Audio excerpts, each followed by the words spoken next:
தற்போது ஹாட் டாபிக்காக இருப்பவர்களே ஜெயம் ரவியும் ஆர்த்தியும் தான். திடீரென்று 15 ஆண்டுகால திருமண வாழ்க்கையை முடித்துக் கொள்வதாக ஜெயம் ரவி 2 நாட்களுக்கு முன்பு அறிவித்த நிலையில் இவர்களின் பிரிவுக்கு காரணம் என்ன என்று ஆர்த்தியிடம் கேட்டதற்கு, இது முழுக்க முழுக்க ரவியின் தனிப்பட்ட முடிவு. இது சம்பந்தமாக அவர் என்னிடம் பேசவில்லை.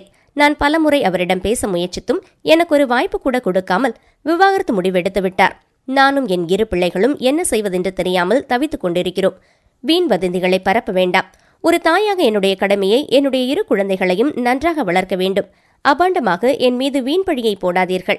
இது தொடர்பாக என்ன செய்ய வேண்டுமோ அதை நான் செய்ய காத்திருக்கிறேன் என ஆர்த்தி பதிவிட்டுள்ளார்.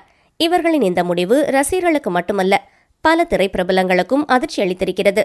இது பற்றி ஆர்த்தி தாயாரான சுஜாதா விஜயகுமார் கூறியதாவது: ஜெயம் ரவி எப்போதுமே சாதுவானவர். இவர்களுக்குள் எப்போது பிரச்சனை வந்தாலும் நான் ரவி பக்கம்தான் இருப்பேன். ஏனென்றால் என் மகளுக்கு பொறுமை கிடையாது. அதனால் அடிக்கடி பிரச்சனை வரும். நான் ரவிக்கு சப்போர்ட் செய்தால் என் மகள் உன் மருமகனுக்குத்தான் நீ சப்போர்ட் செய்கிறாய் என்று ஆர்த்தி அடிக்கடி என்னிடம் கோபித்துக் கொள்வார். எங்கள் குடும்பத்தில் எல்லோருமே பெண் பிள்ளைகளாக இருப்பதால் முதல் முறையாக எங்கள் வீட்டில் நுழைந்தவர் ஜெயம் ரவிதான். அதனால் ஜெயம் ரவியின் மீது எனக்கு பாசம் அதிகம் என்று அண்மையில் ஒரு பேட்டியில் கூறியிருக்கிறார் சுஜாதா விஜயகுமார். இவர்களின் பிரச்சினைக்கு காரணமே சுஜாதா விஜயகுமார் தான் என்று செய்திகள் வெளியாகியுள்ளது. இவரின் தயாரிப்பில் மட்டும் ஜெயம் ரவி நடிக்க வேண்டும் என்று ஜெயம் ரவியை முழுக்க முழுக்க தன்னுடைய கட்டுப்பாட்டில் சுஜாதா விஜயகுமார் வைத்திருப்பதால் ஆர்த்திக்கும் ஜெயம் ரவிக்கும் அடிக்கடி சண்டை ஏற்பட்டு பிரிவில் கொண்டு போய் நிறுத்தியிருக்கிறது.